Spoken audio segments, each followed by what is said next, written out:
গতকালকে যে গভীর নিম্নচাপ আমাদের দক্ষিণ পূর্ব বঙ্গোপসাগরে ছিল সেটি আজকে সকালে অতি গভীর নিম্নচাপে পরিণত হয়েছে। আগামী 12 ঘন্টার মধ্যে এটি ঘূর্ণিঝড়ে পরিণত হওয়ার সম্ভাবনা রয়েছে এবং 28 তারিখ সকাল নাগাদ এটি প্রবল ঘূর্ণিঝড়ে সিভিয়ার সাইক্লোনিক স্টর্মে ইন্টেন্সিফিকেশন পরিণত হওয়ার সম্ভাবনা রয়েছে।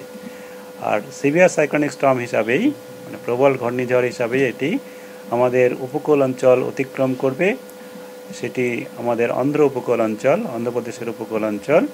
28 তারিখে মূলত উপকূলের জেলাগুলিতে অনেক জায়গাতেই হালকা থেকে মাঝারি বৃষ্টিপাত, আর বাকি জেলাগুলিতে 1-2 জায়গায় হালকা থেকে মাঝারি বৃষ্টিপাত হতে পারে।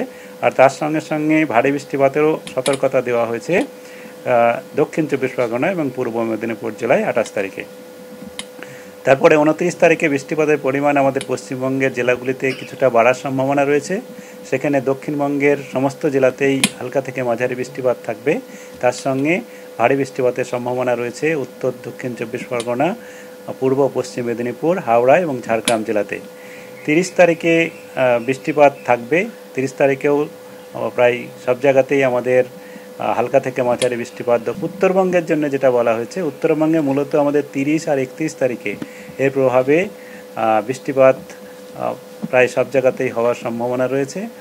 কলকাতা তার পার্শ্ববর্তী অঞ্চলে যে 28 তারিখে বজ্রবিদ্যুৎ সহ বৃষ্টিপাতের কিছুটা সম্ভাবনা রয়েছে। 29-30-এও কলকাতাতে বেশ কয়েক পশলা বৃষ্টিপাত হওয়ার সম্ভাবনা রয়েছে মাঝারি ধরনের।